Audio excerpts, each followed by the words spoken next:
जय हिंद। नमस्कार साथियों, आप सभी को एक बार फिर से स्वागत है हमारे यूट्यूब चैनल नॉलेज उट्स में।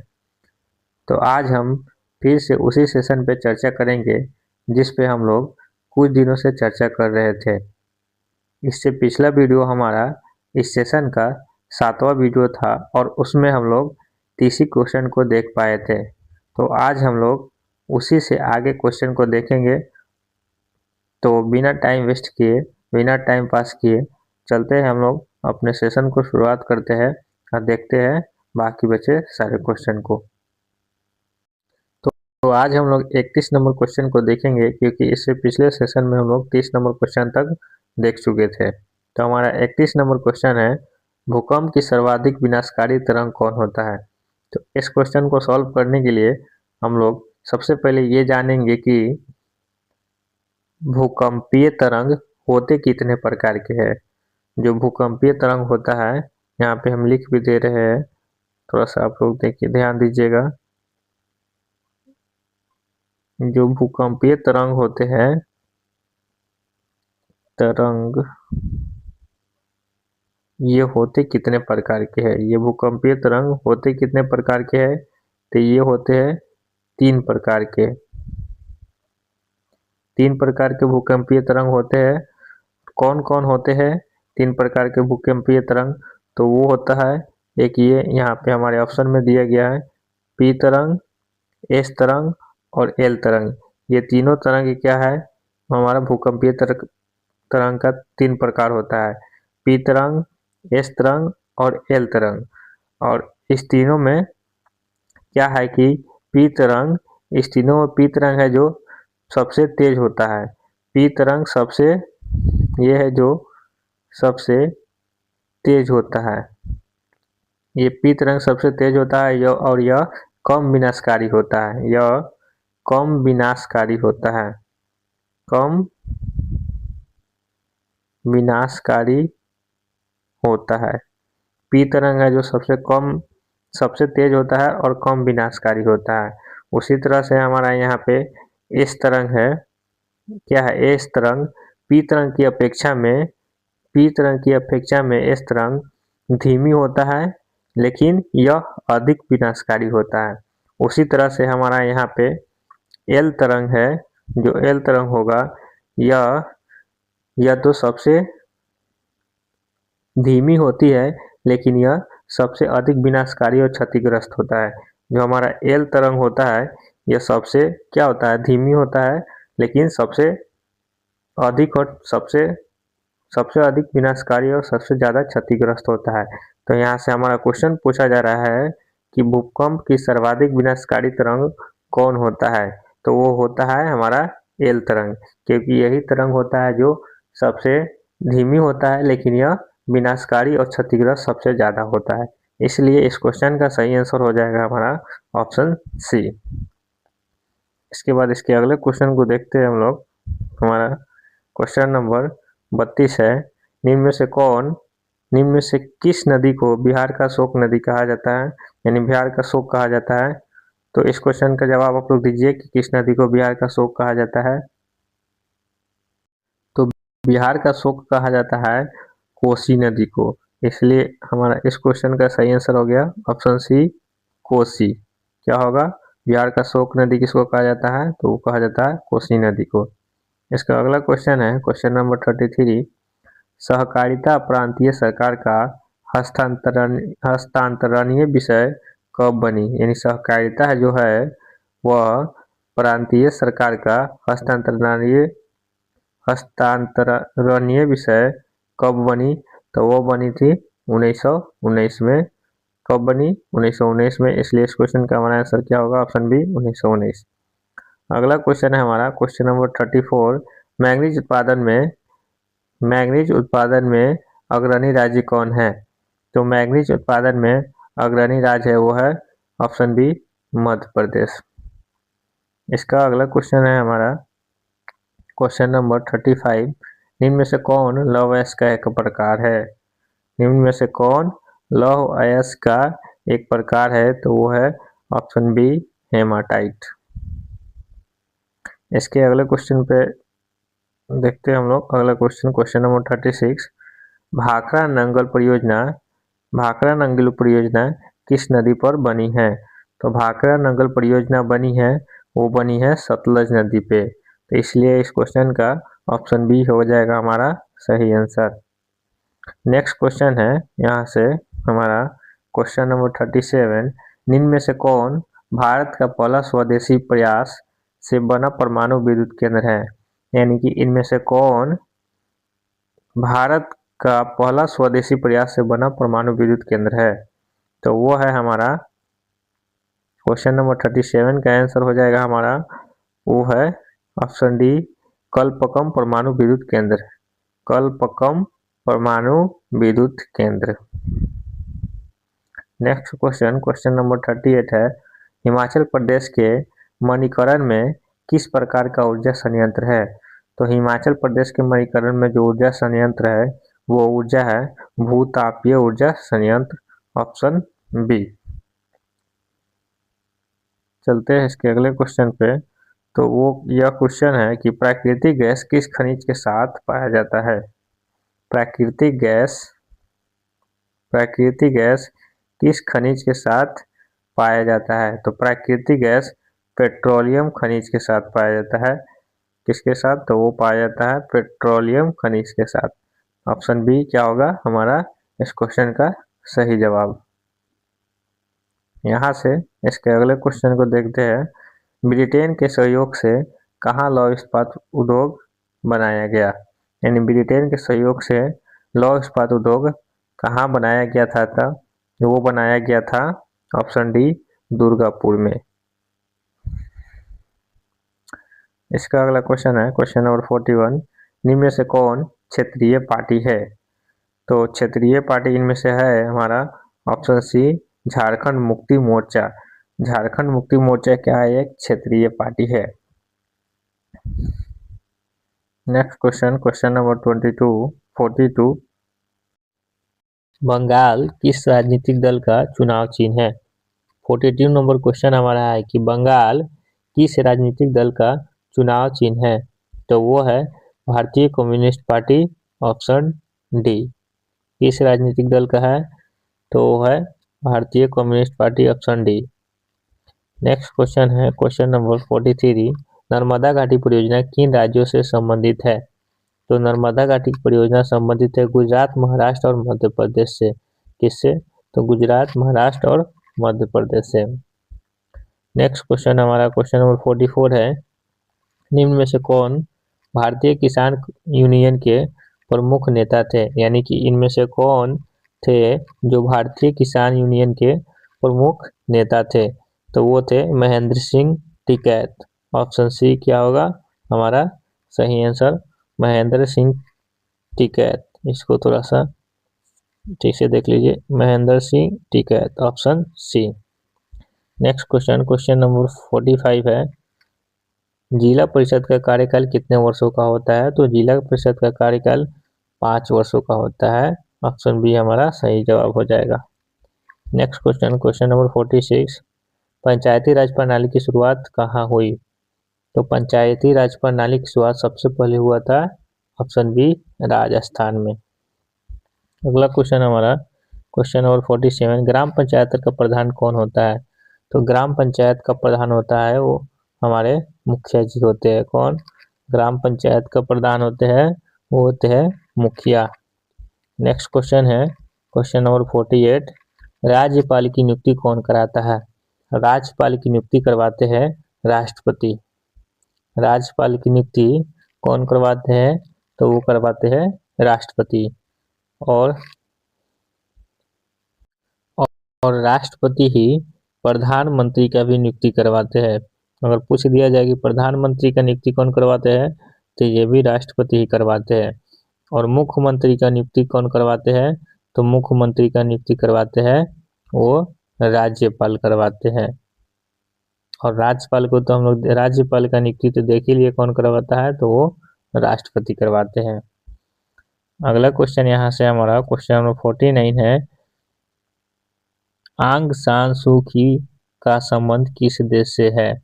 आंग सान सू की का संबंध किस देश से है? तो आंग सान सूकी का संबंध म्यांमार से है। कहाँ से है? म्यांमार से है। म्यांमार देश से आंग सान सूकी का संबंध है। अगला क्वेश्चन हमारा क्वेश्चन नंबर 50 है, भारतीय राष्ट्रीय कांग्रेस की स्थापना कब हुई? तो भारतीय राष्ट्रीय कांग्रेस की स्थापना हुई थी 1885 में। भारतीय राष्ट्रीय कांग्रेस की स्थापना 1885 में हुई थी। और डेट पूछ दिया जाए कि किस डेट पे हुआ था, तो वो हुआ था 28 दिसंबर 28 दिसंबर 1885 को भारतीय राष्ट्रीय कांग्रेस का स्थापना हुआ था। अगला क्वेश्चन नंबर 51 है, बोलीविया में जंग संघर्ष का मुख्य कारण क्या बना? तो बोलीविया में जन संघर्ष का मुख्य कारण बना था क्या? तो वो बना था पानी की कीमत में वृद्धि। यानी कि पानी की कीमत में वृद्धि के कारण क्या हुआ था बोलीविया में थे Franklin D Roosevelt. New deal नीति जो संबंधित है वह फ्रैंकलिन डी रूजवेल्ट राष्ट्रपति से संबंधित है। अगला क्वेश्चन है क्वेश्चन नंबर 56, औद्योगिक क्रांति का प्रमुख आविष्कार कौन सा था? औद्योगिक क्रांति का प्रमुख आविष्कारक कौन सा था? तो औद्योगिक क्रांति का प्रमुख आविष्कारक था वह है ऑप्शन सी भाप इंजन। अगला क्वेश्चन हमारा क्वेश्चन नंबर 57 है, भारत में स्थानीय शासन का जनक किसे माना जाता है? तो भारत में स्थानीय शासन का जनक लॉर्ड रिपन को माना जाता है। किसको? लॉर्ड रिपन को, ऑप्शन बी। अगला क्वेश्चन है, रूस की क्रांति में किस दल ने सत्ता पर अधिकार किया? रूस की क्रांति ने किस दल में सत्ता पे अधिकार किया? तो वो बोल्शेविक पे किया। किस सत्ता पे अधिकार किसने किया? तो बोल्शेविक दल ने। किस दल ने? बोल्शेविक दल ने। नेक्स्ट क्वेश्चन नंबर 59 है, वियतनाम युद्ध के समय वियतनाम किस भाग के नेतृत्व में संगठित था? तो वो संगठित था उत्तरी वियतनाम के भाग में। किस में संगठित था? तो उत्तरी वियतनाम के भाग में संगठित था। अगला क्वेश्चन नंबर 16 है, 60 भारत में आपातकाल किस वर्ष लगाया गया? इस क्वेश्चन को थोड़ा सा ध्यान से देखिएगा कि भारत में आपातकाल किस वर्ष लगाया गया। तो भारत में आपातकाल पहली बार लगाया गया था, वो लगाया गया था भारत में आपातकाल भारत में आपातकाल अब तक एक ही बार लगाया गया है। और वो लगाया गया है कब? तो वो लगाया गया है 1975 में। तो इस क्वेश्चन का तो हमारा सही जवाब होगा 1975, ऑप्शन सी। और यहाँ से एक बात समझिए कि भारत में आपातकाल कब से कब तक लगाया गया था। कब लगाया गया था? तो इसके लिए तो आंसर हो गया ऑप्शन सी 1975। और कब से कब तक लगा था आपातकाल, तो उस पूछ दिया जाए कि आपातकाल भारत में जो लगा था वो कब से कब तक लगा था, तो वो लगा था 25 जून 1975 से 25 जून, यहाँ पे हम लिख दे रहे हैं 25 जून 1975 से 25 जून 1975 से 25 जून 1975 से 21 मार्च 1977 तक। 21 मार्च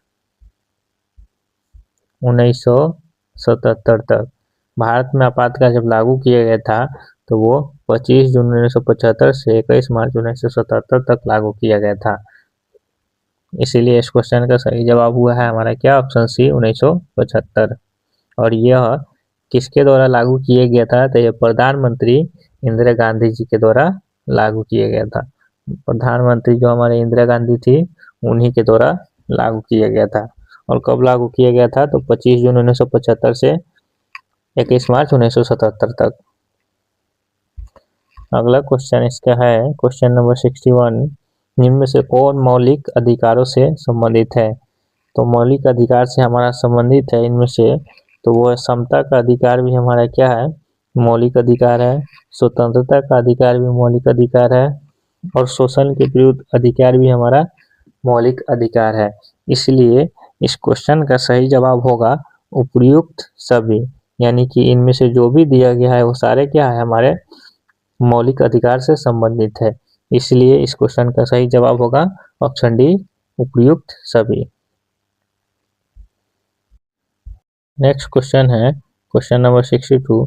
प्रथम विश्व युद्ध के बाद सबसे अधिक नुकसान किस देश को हुआ? तो प्रथम विश्व युद्ध के बाद सबसे अधिक नुकसान जर्मनी को हुआ था।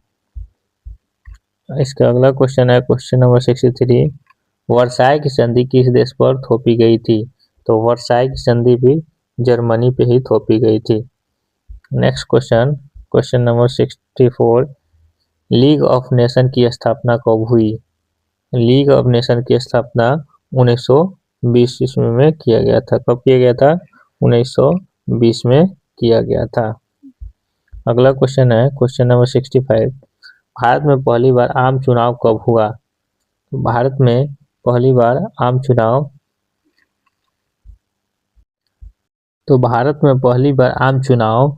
अक्टूबर 1951 से फरवरी 1952 के बीच हुआ था। भारत में पहली बार आम चुनाव कब हुआ था? तो अक्टूबर 1951 से फरवरी 1952 के बीच हुआ था। इसीलिए इस क्वेश्चन का हमारा सही जवाब होगा क्या? ऑप्शन सी, 1951 से 1952। नेक्स्ट क्वेश्चन हमारा क्वेश्चन नंबर 66।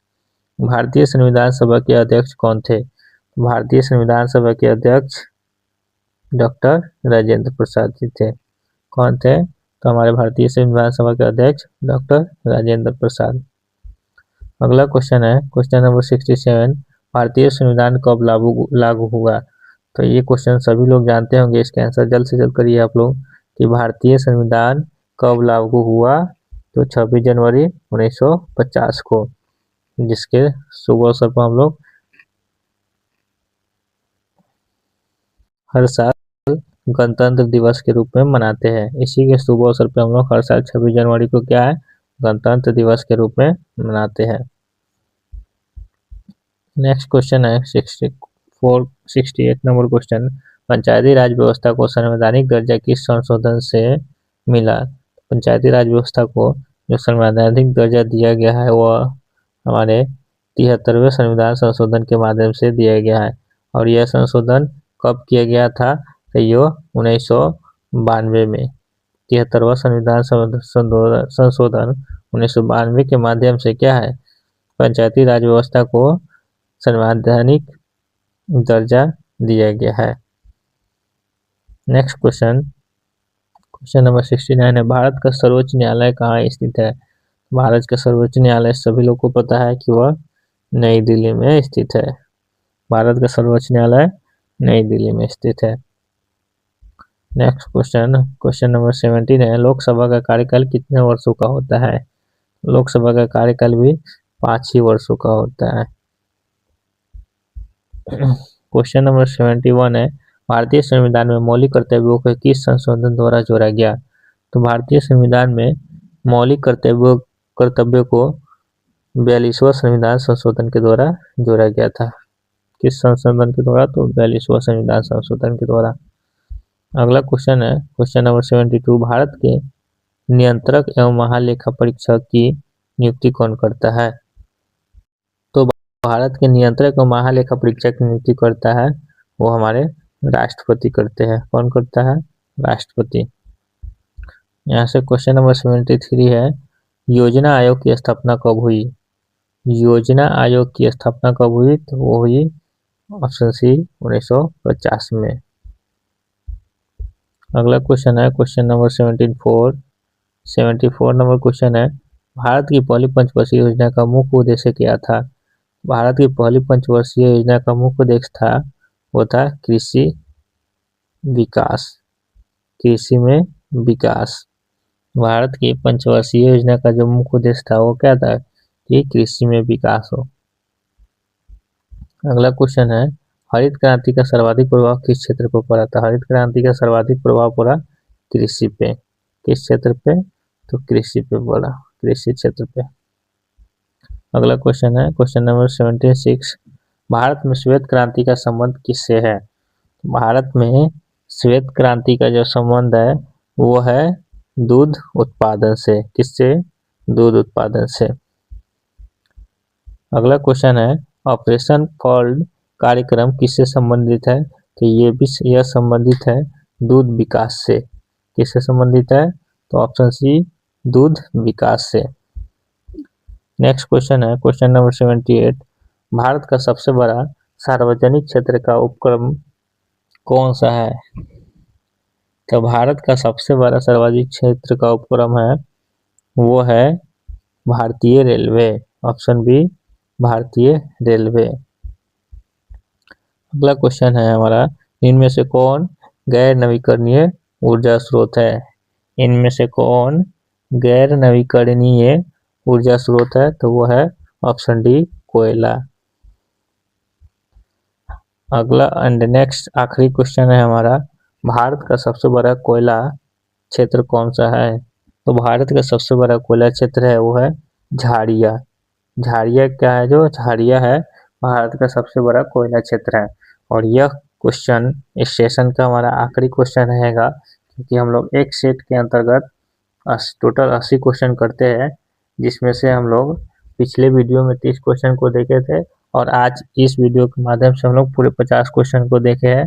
दोनों को मिलाकर हमारा एक सेट कंप्लीट होता है। तो इस सेशन को आज हम लोग इतना ही पे बंद करेंगे। हम मिलेंगे फिर इसके अगले सेशन के साथ, अगले सेट के साथ। जब तक के लिए जय हिंद, थैंक यू।